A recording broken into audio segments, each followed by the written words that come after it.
It was supposed to be the cheapest date of Emily Carter's life. A $5 coffee, a few awkward laughs, and a story to tell her best friend later. At 26, Emily had stopped believing in romantic miracles. Between double shifts at the diner and sketching during stolen moments on napkin corners, she barely had the energy to care about dating apps. But her best friend had insisted, "Come on, Em, one coffee won't kill you." So there she was, exhausted, hair escaping her ponytail, the soles of her shoes nearly worn through, pushing open the glass door of a cozy corner cafe. The smell of roasted beans wrapped around her like a blanket, masking the faint scent of her work uniform. The place buzzed with quiet chatter, clinking mugs, and the low hum of indie music. She scanned the tables, expecting to see someone as awkward and uncertain as she felt. Then she noticed him, a man sitting by the window, sleeves rolled up, scrolling his phone. His gray sweater was simple, his dark jeans unremarkable. No designer logos, no polished arrogance. But there was something in the way he sat, straight, composed, as if the world had never managed to bend him. When their eyes met, his easy smile disarmed her. "That must be him," Emily muttered under her breath. She approached. "Hi, are you Daniel?" He blinked, amused. "I'm not sure I am who you think I am, but why don't you sit down?" Something in his calm tone, teasing but kind, made her laugh. Blind date apps are ridiculous, aren't they? $5 to meet a total stranger. If you turn out to be a serial killer, at least it'll be a cheap mistake. He chuckled, low and warm. "I promise I'm not a serial killer." And just like that, the tension melted. Minutes became an hour. Emily found herself talking more than she ever did with anyone.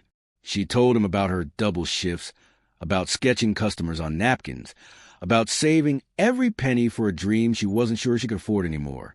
He didn't interrupt or glance at his phone. He just listened, really listened, as if every word mattered. When he asked, "What do you actually want, Emily? If life stopped demanding so much from you, what would you do?" She froze. No one had asked her that in years. "I draw," she whispered. "Paint. Illustrate stories. But art doesn't pay the rent. So instead, I refill coffee cups for tips." He smiled, not out of pity, but understanding. "You sound good at it. Do you carry a sketchbook?" "Actually, yeah." She pulled the worn sketchbook from her bag, embarrassed by the frayed edges. He flipped through carefully. Each page was filled with fleeting moments. A mother rushing with groceries, a child laughing at melting ice cream, strangers lost in thought. "These are remarkable," he said quietly. "You see people as they are, not how they pretend to be." Her cheeks flushed. Compliments weren't something she heard often, not real ones. When the bill came, she reached for it automatically. "I've got this. My $5 date, remember?" But he placed his hand gently over hers. "Then let's split it. Fair and simple." She hesitated, surprised. Most men either insisted on paying or expected her to. Splitting it felt equal. Outside, the evening air was crisp. He walked beside her naturally, his stride matching hers. "Do you live far?" he asked. "A few blocks." "Then let me walk you." She hesitated, then nodded. They passed a small bookstore, and Emily paused at the window. Inside sat art supplies, brushes, sketch pads, watercolors she couldn't afford. "You should buy them," he said softly. "They cost more than my groceries." He didn't argue, but his gaze lingered on her face like he was memorizing it. At her building, she turned to him. "Thank you, Daniel. I know it wasn't much, but I needed to laugh tonight." "It was more than much," he said. "It was real." Something flickered between them. Fragile, uncertain, but real. When Emily disappeared inside, Daniel remained standing under the streetlight, his expression unreadable. He wasn't Daniel from the dating app.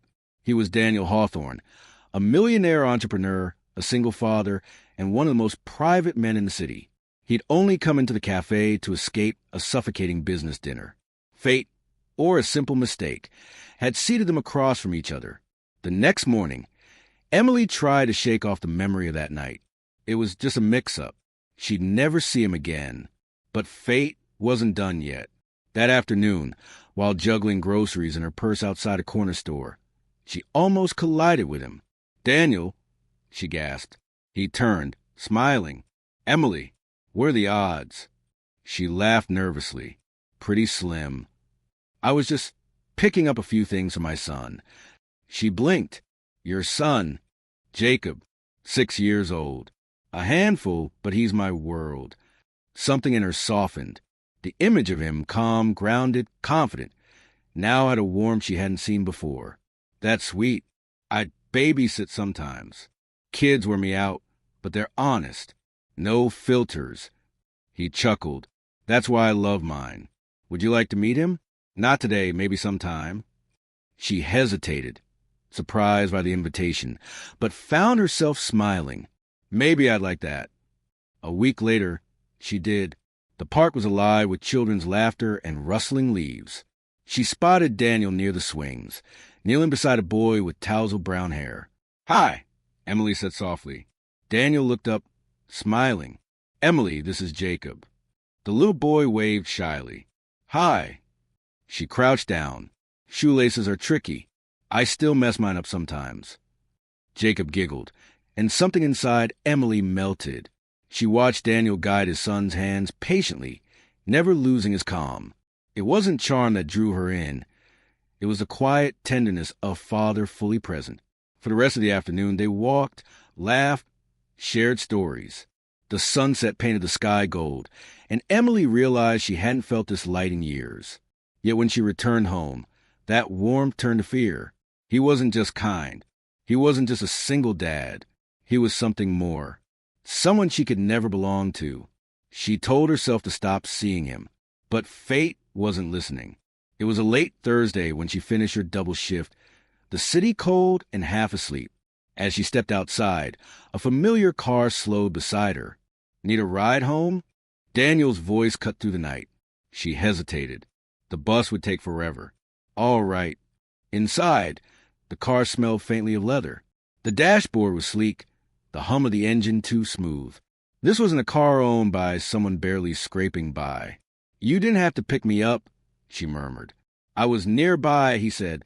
"Besides, I don't like the thought of you walking alone." Her heart stuttered, then scolded itself for it.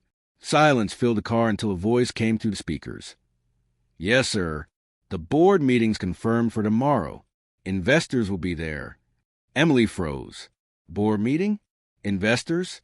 Daniel's hand tightened on the wheel. "I'll call you back," he said curtly, ending the call. She turned to him slowly. "Who exactly are you, Daniel?" He hesitated. "I run a company. Nothing important."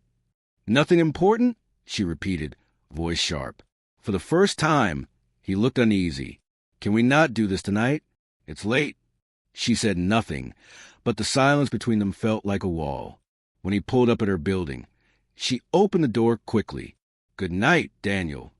He watched her go, his jaw tight, regret flickering across his face. Inside, Emily sat on the edge of her bed, the glow of her lamp falling across her sketchbook. She replayed every moment, his car, that phone call, the way he'd avoided her eyes. The truth clicked into place like a cruel puzzle. He wasn't just Daniel. He was Daniel Hawthorne. And everything between them had been built on a lie. Emily barely slept that night. Every scene from their time together replayed like a movie she hadn't asked to star in. The laughter, the park, the way he looked at her sketchbook as if it were art and not just ink and dreams. But now, all she could see was the truth she'd missed. The subtle way he'd avoided questions about work. The expensive watch he never seemed to notice. The way people in the cafe had glanced twice when he walked by. Daniel Hawthorne, CEO of Hawthorne Innovations, worth millions. A name she'd seen once in a business magazine that sat unread in the diner's waiting area. And she was a waitress with $50 in her bank account and paint-stained fingers. By morning, she made a decision. She wouldn't be anyone's charity project or secret thrill. When Daniel texted later, "Can we talk?" she typed back, "There's nothing to talk about. I shouldn't have mistaken you for someone else." Then she turned off her phone. 3 days passed. The city carried on, honking cars, tired faces, endless routine. Emily threw herself into work, pretending she didn't glance at the door every time it opened. But deep down, The absence hurt worse than betrayal. Then, on Friday afternoon, the bell above the diner door jingled. Daniel stood there, in a plain shirt and jeans, looking out of place among the chipped booths and clattering plates. He looked tired but determined. "Emily," he said quietly. Her heart stumbled. "You shouldn't be here." "Maybe not," he admitted. "But I need to explain." She set down her tray. "Explain what?" "That you let me believe you were someone else." "I never meant to lie," he said. "That night in the cafe, I wasn't there for a date. I was hiding from one. My business partner set me up with someone, and I ran. You came in, sat across from me, and you looked at me like a person, not a headline. I didn't correct you because, for the first time in years, I didn't want to be Daniel Hawthorne, the CEO. I just wanted to be Daniel." His voice was calm but raw. "I know it was wrong. I should have told you the truth sooner."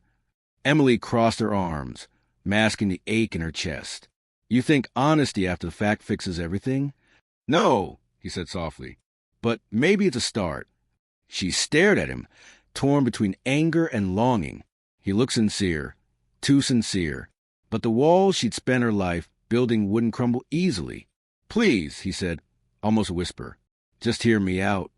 They sat in the far booth, where the hum of conversation faded into background noise. "I didn't come here to make excuses," he said. "I came because you changed something in me. Before you, everything in my life was structured, predictable. Meetings, numbers, investors. Then you walked in, a stranger with paint on her fingers, and suddenly I remembered what real feels like." Emily blinked rapidly, tears pricking her eyes. "You think that makes us fair? That you can walk into my world and just—" "I don't want to buy your world," he interrupted gently. "I want to be part of it." The words hung between them, fragile and terrifying. But before she could respond, her manager's voice broke the moment. "Emily, table 4 is waiting." She stood up quickly. "I have to work." He nodded, eyes soft with regret. "I'll wait." For 2 hours, he did, quietly, patiently, watching her move through the chaos of orders and clattering dishes. When she finally returned, breathless and flushed, he stood. "I'll go," he said quietly. "But I'm not giving up. I know you think we come from different worlds. But I don't care about that. What matters to me is you." And then he left, not with the arrogance of a man used to getting what he wanted, but with the quiet grace of one who'd learned to wait. Weeks passed. Autumn painted the city gold. Emily's life slipped back into rhythm, but she carried him in every unguarded thought. In the sound of laughter at the cafe, in the glint of sunlight on the glass window she'd once mistaken for fate. One morning, she found an envelope taped to her apartment door. Inside was a small note, handwritten in a familiar script. "For your dreams. No strings. No names. Just belief." And with it, a voucher from an art foundation she'd never heard of. A full scholarship to attend a professional illustration program. Her hands trembled. The program was expensive, far beyond her reach. She rushed to the small print at the bottom, sponsored anonymously by the Hawthorne Foundation. Her first instinct was anger. How dare he? How dare he try to fix her life like a problem to be solved? But when she sat down and read the note again, she realized something. There was no signature, no message asking for forgiveness, only belief. Months later, she stood inside a sunlit gallery, her paintings displayed along the walls. They told stories, small, quiet ones, of people she'd met, faces she'd sketched, lives she'd touched. At the center was her favorite piece, a father and son, sitting on a park bench, laughing at something only they understood. As visitors admired her work, she heard a familiar voice behind her. "They're even more beautiful in person." Her heart skipped. She turned, and there he was, Daniel, standing quietly, his eyes filled with pride and something deeper. "You came," she whispered. "I said I wouldn't give up," he replied softly. "But I didn't come to take credit. I just wanted to see you doing what you were meant to do." Emily looked at him for a long moment. "You helped me without asking for anything." "Why?" He smiled faintly. "Because when someone makes you believe in yourself again, the least you can do is return the favor." The crowd faded around them, replaced by a silence that said everything words couldn't. Finally, she stepped closer. Jacob still loved the park? Every Sunday, he said. He keeps asking when Miss Emily will visit again. A laugh escaped her, soft and genuine. Maybe this Sunday. His smile widened, slow and hopeful. Maybe. That Sunday, the world felt gentler. Emily sat on the grass beside Daniel and Jacob, sketching them as the boy built a tower of leaves. The sunlight danced across Daniel's face, and for the first time, she saw not the CEO or the millionaire, but the man she'd met by mistake in a cafe. A mistake that turned out to be anything but. As Jacob ran off to chase his kite, Daniel turned to her. "You know," he said, teasing, "you never actually got that $5 date." She laughed. "You're right. Guess you still owe me a coffee." He handed her a paper cup with a grin. "Then let's call this one even." She took it, warmth spreading through her chest. "No," she said softly. "This one's priceless." And as the wind carried Jacob's laughter to the Golden Park, Emily realized the truth. The best things in life don't happen when we plan them. They happen when we walk into the wrong cafe, sit across from the wrong person, and find the right story anyway.